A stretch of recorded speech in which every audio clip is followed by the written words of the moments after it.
नमस्कार, स्वागत है आप सभी का। आप देख रहे हैं एनएमएफ न्यूज, आपके साथ मैं हूं नमता चौधरी। दिल्ली में ब्लास्ट होता है और उत्तर प्रदेश के साथ साथ हमने देखा कैसे पूरे देश में हाई अलर्ट कर दिया गया। और अगर स्पेशली मैं उत्तर प्रदेश की बात करूं तो उत्तर प्रदेश से भी कई ऐसे मामले निकलकर सामने आए जिनके तार इस ब्लास्ट से जुड़ने की उम्मीद जताई जा रही है और इसीलिए बहुत ब्रॉड तरीके से जांच को आगे बढ़ाया जा रहा है। इन सबके बीच तबलीगी जमात को लेकर भी जांच पड़ताल की गई। आपको जानकर ताज्जुब होगा, तबलीगी जमात के 7 लोगों को हिरासत में लिया गया संदेह के आधार पर, और वो संदेह पुलिस का बिल्कुल ठीक साबित होता हुआ उस वक्त नजर आया जब इनसे कहा गया कि अपने कागज दिखा दीजिए, आइडेंटिटी दिखा दीजिए। आइडेंटिटी दिखाने के नाम पर शून्य, कोई कागज नहीं था।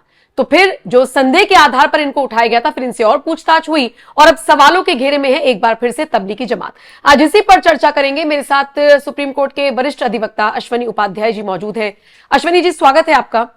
ये तबलीगी जमात के 7 लोग पकड़े गए तो ये तो संदेह के आधार पर इनको उठाया गया था, लेकिन पूछा गया कि कागज दिखा दो, आइडेंटिटी बता दो, दिखा दो क्या है, तो इनके पास कुछ नहीं था। तो फिर अगर संदेह ना किया जाए इनके ऊपर तो फिर कैसे काम चलेगा? देखिए, 1925 में राष्ट्रीय स्वयं सेवक संघ बना था और राष्ट्रीय स्वयं सेवक संघ भारत में राष्ट्र निर्माण के लिए काम कर रहा था। भारत में सनातनियों को इकट्ठा करने, राष्ट्रवादियों को इकट्ठा करने, भारत में जो भारत विरोधी मानसिकता था उसको काउंटर करने के लिए बना था। उसके ठीक 1 साल के बाद 1926 में तबलीगी जमात बना। तबलीगी जमात ठीक उल्टा काम कर रहा था।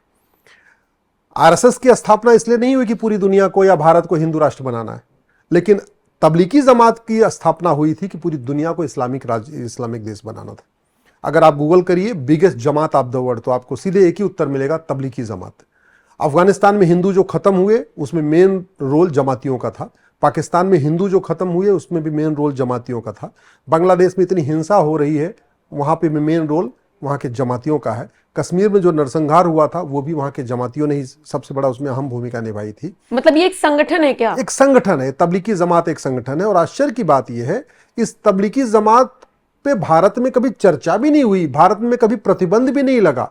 सुप्रीम कोर्ट से 3 किलोमीटर और संसद से 4 किलोमीटर दूरी पे इसका हेडक्वार्टर है। 155 देशों में काम करता है तबलीगी जमात। इस समय 155 कंट्रीज में काम कर रहा है दुनिया में। और जहां 155 देशों में काम कर रहा है उसमें 9 देशों ने अभी तक बैन भी किया है। और बैन करने वाले कौन देश है? अरब, कजाकिस्तान, किर्गिस्तान। मतलब इस्लामिक कट्टर इस्लामिक देश भी इस तबलीगी जमात से परेशान है। इस्लामिक देशों को भी लगता है कि तबलीगी जमात हमारे यहाँ रेडिकलाइजेशन फैला देगा, हमारे देश के युवाओं को भटकाएगा, हमारे देश के युवाओं को कट्टर बना देगा। और भारत ने आज तक तबलीगी जमात में कुछ किया ही नहीं, आज भी कुछ नहीं किया। ये तो कोविड में वो कुछ थूकने वाला वीडियो आया, फिर वो वीडियो चला, फिर पता चला चाहिए तो तबलीगी जमात के लोग हैं। अदरवाइज उसके पहले तो लोग तबलीगी जमात को जानते ही नहीं। बिल्कुल सही बात। इतना साइलेंटली काम करते हैं, एकदम पूछे नहीं, एकदम पता ही नहीं चलेगा। और हर फील्ड में काम करते हैं। मेडिकल फील्ड में काम कर रहे हैं, लीगल फील्ड में भी काम कर रहे हैं, वकालत के पेशे में घुस गए हैं, बार काउंसिल में भी चले गए हैं, हेल्थ एसोसिएशन में भी चले गए हैं, मजदूरों में भी अपनी उन्होंने पैठ बना लिया है, किसानों में भी अपनी पैठ बना लिया। हर जगह ग्रेजुअली इवन पुलिस डिपार्टमेंट में अपनी पैठ बना लिया है, जुडिशियल सिस्टम में अपनी पैठ बना लिया है। भारत सरकार के एक भूतपूर्व विदेश मंत्री हैं, वो तबलीगी जमात के एडवाइजर हैं। आप खुद सोच सकते हैं कि कितने बड़े बड़े नौकरशाहों में भी पैठ बन चुकी है। और लक्ष्य क्या है तबलीगी जमात को? भारत नहीं, केवल गजवा हिंद नहीं, पूरे दुनिया को कन्वर्ट करना, ये तबलीगी जमात का लक्ष्य है। जब पूरी दुनिया कन्वर्ट होगी, स्वाभाविक सी बात है ये भारत भी कन्वर्ट होगा। मेरी जानकारी के अनुसार केवल चीन में इसकी दाल नहीं गल रही है, बाकी हर जगह बहुत तेजी के साथ काम कर रहा है ये संगठन, बहुत तेजी के साथ रेडिकलाइज कर रहा है। आप खुद भी सोचिए, आप जहां रहती हैं, आपको 15 से 20 साल पहले वहां पे लोग, छोटी छोटी बच्चियां आपको ये क्या जो सर में बांधती हैं, क्या कहते हैं उसको, जो ऐसे बांध लिया जाता है, वो छोटी बच्चियां नहीं बांधा करती थी। ये तबलीगी जमात का असर है कि छोटी छोटी बच्चियां भी बाकायदा वो सर बांध के, हिजाब बांध के निकलती हैं। ये तबलीगी जमात का असर है कि 20 साल पहले जो महिलाएं साड़ी पहनती थीं या सलवार सूट पहनती थी, अब वो बुरके में आ गई हैं। ये तबलीगी जमात का असर है कि पढ़े लिखे लोग भी दाढ़ी बड़ी कर रहे हैं और मूंछ मुड़ा रहे हैं। ये तबलीगी जमात का असर है। मतलब प्राउडली अपने आपको जमाती बताने के लिए, दिखाने के लिए, हाँ, कि रूल्स फॉलो कर रहे हैं। डॉक्टर, इंजीनियर भी प्रॉपर टोपी पहनने लग गए हैं। ये तबलीगी जमात का असर है कि बड़े बड़े मतलब जजेस भी वो भी बाकायदा फ्राइडे के दिन थोड़ी देर के लिए टोपी पहन रहे हैं, इवन कोर्ट के टाइम में दोपहर में निकल जाते हैं करने। ये तबलीगी जमात का असर है। तबलीगी जमात का जो नेटवर्क है वो पूरब से पश्चिम तक, उत्तर से दक्षिण तक है। भारत में 800 जिले हैं, ऐसा कोई जिला नहीं है जहां तबलीगी जमात साइलेंटली काम नहीं कर रहा है, और बड़े साइलेंट में स्लीपर सेल काम करते हैं, उस तरीके से तबलीगी जमात काम करता है। इसमें भी एक पूरा सिस्टम है कि भाई साल भर में आपको 4 हफ्ते के लिए घर से निकलना है, प्रचार प्रसार करना है। कुछ लोग 4 महीने के लिए निकलते हैं, कुछ लोग 4 साल के लिए निकलते हैं। अच्छा जी। पूरा जो तरीका वही है। जैसे संघ में प्रचारक होते हैं, इनके यहाँ भी फुल टाइम प्रचारक होते हैं। संघ में भी लोग घर परिवार छोड़ के राष्ट्र निर्माण के लिए, देश के लिए और भारत के लिए काम करते हैं। ये लोग, इनके यहाँ भी लोग घर परिवार छोड़ के, उसमें कैटेगरी यही है, 4 हफ्ते के लिए, साल भर में 4 हफ्ते के लिए घर छोड़ के बाहर निकलना है, प्रचार करना है। कुछ लोग 4 महीने के लिए निकलते हैं, घर छोड़ के प्रचार करते हैं। कुछ लोग 4 साल के लिए निकलते हैं, और कुछ लोग फुल टाइम निकलते हैं।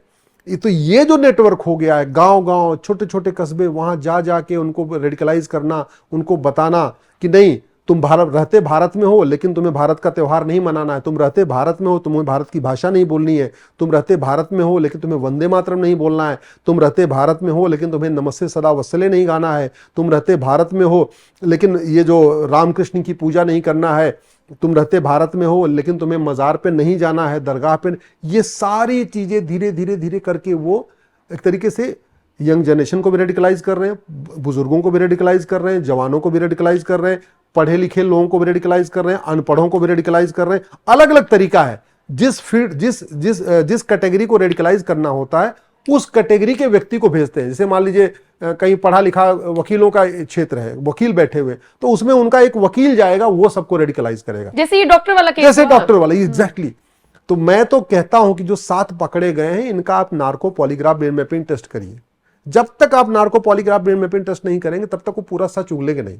मैं एक चीज बता दूं नम्रता जी, ये जो रेडिकलाइज्ड लोग होते हैं, जो जिहादी होते हैं, जिनको अपने माँ बाप की चिंता नहीं, अपने परिवार की चिंता नहीं, अपने जीवन की चिंता नहीं, जो आत्मघाती दस्ता बनने के लिए तैयार हैं, जो अब खुद ही बम से उड़ाने के लिए तैयार हैं। आपको क्या लगता है पुलिस के 4 लाठी मारने से सच उगल देंगे? बिल्कुल नहीं। जो अपने आप को मारने के लिए तैयार है, जो अपने आप को जीवन देने के लिए तैयार है, जो बम से उड़ाने के लिए तैयार है, वो पुलिस के 4 लाठी मारने से, या पुलिस के थोड़ी देर पानी न देने से, या पुलिस के थोड़ी देर धमकी देने से थोड़ी सच उगल देगा। सच अगर निकलवाना है तो तत्काल नार्को पॉलीग्राफ ब्रेन मैपिंग कानून बनाना ही पड़ेगा। सच अगर उगलवाना है तो सुप्रीम कोर्ट को यह समझना पड़ेगा कि मानवाधिकार मानव का होता है, दानव का नहीं। और ये रेडिकलाइज्ड लोग मानव नहीं है, ये दानव हैं। हमारे सांसदों, विधायकों, मंत्रियों और जजों को समझना पड़ेगा भारत कितने बड़े खतरे में है। दुनिया के इस्लामिक देश तबलीगी जमात को बैन कर रहे हैं। दुनिया के इस्लामिक देश तबलीगी जमात के पीछे पूरा लगे हुए हैं, उनको आने से रोक रहे हैं। और हमारे यहाँ पूरा फ्री फ्लो दिया हुआ है। खूब वो जहां मन करते जलसा कर रहे हैं, जहां मन कर रहे हैं साइलेंटली जा रहे हैं, जहां मन कर रहे हैं घूम घूम कर रेडिकलाइज कर रहे हैं। और पुलिस कितने लोगों को पकड़ेगी? इस पकड़ने का तरीका यही है, आप एक को पकड़ो, उसको narco polygraph brain mapping test करो, 10 लोगों का नाम लेगा। उन 10 को पकड़ो, उनका narco polygraph brain mapping test करो, वो 100 लोगों का नाम लेगा। उन 100 को पकड़ो, तो इससे आपको चेन मिलेगी, फिर आप पूरे देश भर में कार्रवाई कर सकते हैं। लेकिन इसमें सबसे बड़ी बाधा कौन है? सुप्रीम कोर्ट हमारा बन के बैठा हुआ। सुप्रीम कोर्ट ने 2010 में एक फैसला दिया, उस जजमेंट का नाम है Selvi versus state of Karnataka. उसमें सुप्रीम कोर्ट ने यह कह दिया कि नार्को पॉलीग्राफ ब्रेन मैपिंग तो हमारे फंडामेंटल राइट का वायलेशन हो रहा है। जबकि और किसका वायलेशन हो रहा है? आर्टिकल 20 का। आर्टिकल 20 जब ये बना था, जब ये संविधान बना था, तो नार्को नाम की चिड़िया थी नहीं, पॉलीग्राफ नाम का टेस्ट था ही नहीं, ब्रेन मैपिंग नाम की कोई व्यवस्था ही नहीं थी। फिर हमारे संविधान निर्माता कैसे कह देंगे कि जो कभी रिसर्च हुआ ही नहीं, जो टेक्नोलॉजी है ही नहीं, उस टेक्नोलॉजी को बैन कैसे कर देंगे? हमारे संविधान की शपथ लेने वाले सांसद, विधायक, मंत्री और जज अपना डेटा सुरक्षित करने के लिए आईफोन यूज करते हैं, लेकिन कभी ये नहीं देखते कि अमेरिका में कौन कौन सा कानून है जिससे हम लाके भारत को सुरक्षित कर लें।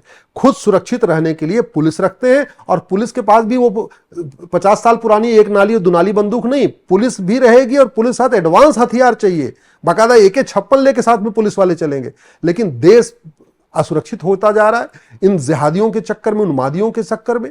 जमात की पूरी घटनाएं बढ़ती जा रही हैं, जमातियों की संख्या बढ़ती जा रही है। इसकी चिंता हमारे संविधान की शपथ लेने वाले सांसदों, विधायकों, मंत्रियों, जजों को नहीं। क्यों? क्योंकि वो पुलिस के घेरे में है, और पुलिस के घेरे में भी Y कैटेगरी, Z+ कैटेगरी के घेरे में है। और जो पुलिस भी है उसके पास भी कहते हैं मॉडर्न, उनके पास हथियार है। आम जनता की क्या स्थिति हो रही है?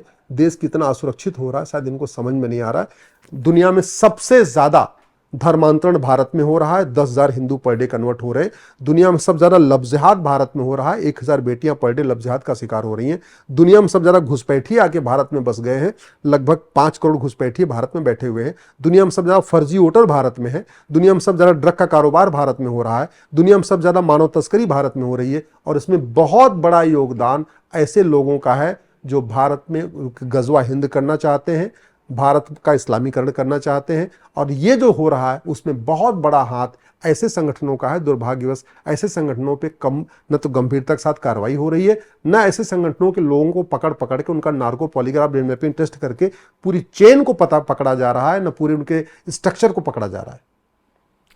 तो देखिए तबलीगी जमात कैसे आगे बढ़ रही है, कैसे 155 देशों में इसने अपनी पैंठ बना रखी है, कैसे इससे लोग जुड़े हुए हैं, क्या उनकी विचारधारा, ये हमने समझने की कोशिश की। शुक्रिया अश्वनी जी मेरे साथ ये तमाम जानकारी साझा करने के लिए। बाकी अब आपके हवाले ये खबर कमेंट सेक्शन में बताइएगा जरूर, इस चर्चा को, इस खबर को आप किस तरह से देखते हैं। बाकी अपडेट्स के लिए एनएमएफ न्यूज के साथ बने रहिए। नमस्कार।